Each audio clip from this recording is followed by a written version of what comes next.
شروع اللہ کے بابرکت نام سے جو بڑا مہربان اور نہایت رحم کرنے والا ہے۔ محترم ناظرین کرام، پرانے وقتوں کی بات ہے، کسی ملک میں ایک بادشاہ رہا کرتا تھا۔ وہ ظالم اور عیاش طبیعت کا مالک تھا۔ ہر رات ایک کنواری دوشیزہ کے ساتھ رات گزارتا۔ بادشاہ ہونے کے ناطے اسے دنیا کی تمام آسائشیں حاصل تھیں، مگر پھر بھی بے چین رہتا۔ کہیں بھی اسے سکون میسر نہ آتا۔ وہ ہر وقت سکون کی تلاش میں مارا پھرتا۔ وہ نجومیوں سے اس کا حل معلوم کرتا۔ کوئی اسے بتاتا کہ بادشاہ سلامت کو شکار پر جانا چاہیے، کوئی کہتا کہ خوبصورت عورتوں کے پہلو میں رہا کرو، کوئی اسے کہتا کہ عیش و عشرت کے ساتھ بے فکر ہو کر جینے کی کوشش کرو۔ غرض ہر کوئی طرح طرح کے مشورے دیتا، مگر بادشاہ کے دل کو چین نہیں آتا تھا۔ وہ تمام آسائشوں کے باوجود سکون کی تلاش میں مارا پھرتا تھا۔ ایک دفعہ کا ذکر ہے کہ بادشاہ کو اپنے ساتھیوں کے ساتھ شکار پر نکلنا ہوا کہ راستے میں اسے ایک ہرن دکھائی دیا۔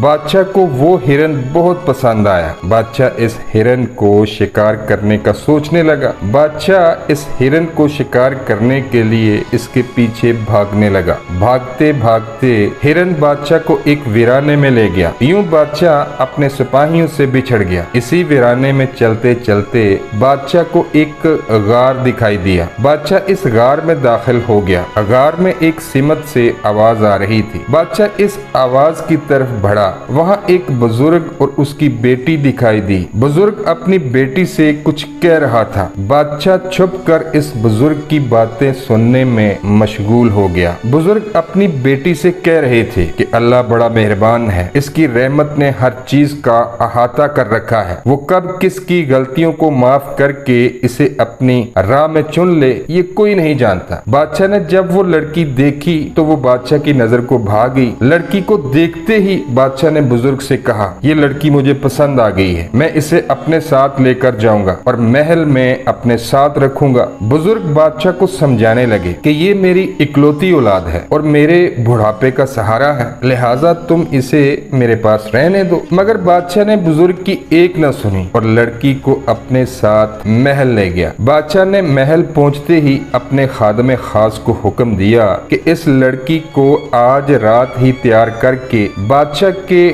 خلوت خانے میں پیش کیا جائے۔ چنانچہ حکم کی تعمیل کرتے ہوئے اسی رات اس لڑکی کو تیار کر کے بادشاہ کے حرم خانے بھیج دیا گیا۔ بادشاہ نے جب اس لڑکی کو دیکھا تو کہنے لگا کہ میں نے آج تک جتنی بھی حسین لڑکیاں دیکھی ہیں تم ان میں سے سب سے زیادہ حسین ہو، تمہیں دیکھ کر مجھے سکون مل رہا ہے۔ یہ سن کر لڑکی کہنے لگی، بادشاہ سلامت اگر اجازت ہو تو ایک بات کہہ سکتی ہوں؟ بادشاہ نے کہا، اجازت ہے۔ لڑکی نے کہا، میں ہر نماز اپنے وقت پر ادا کرتی ہوں۔ آج میں نے ابھی تک عشاء کی نماز نہیں پڑھی۔ اگر میری نماز رہ گئی تو اس کی وجہ سے آپ کو دوہرا عذاب ہوگا، کیونکہ ایک تو خود آپ نے نماز ادا نہیں کی اور نہ ہی مجھے نماز ادا کرنے دے رہے ہیں۔ اگر آپ مجھے نماز ادا کرنے دیں تو ہو سکتا ہے کہ اللہ آپ کے دل کو ہمیشہ کا سکون عطا کر دے۔ بادشاہ نے کہا، تم کیا چاہتی ہو؟ لڑکی نے بادشاہ سے کہا،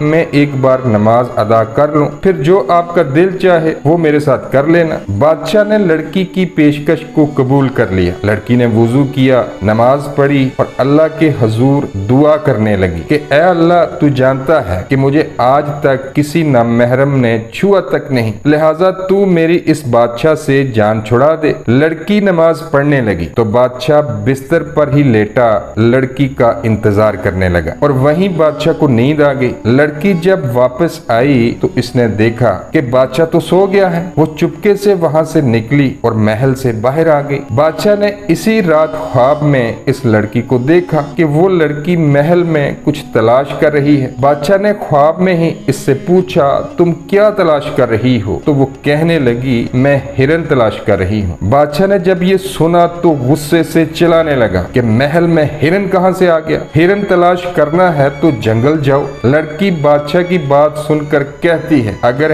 ہرن محل میں نہیں مل سکتا تو سکون قلب بھی محل میں بیٹھ کر نہیں ملا کرتا۔ آسائشوں میں زندگی گزار کر، لوگوں پر ظلم و جبر کر کے، دوشیزاؤں کے پہلو میں رات گزار کر، عیاشیوں میں دن رات ایک کر کے،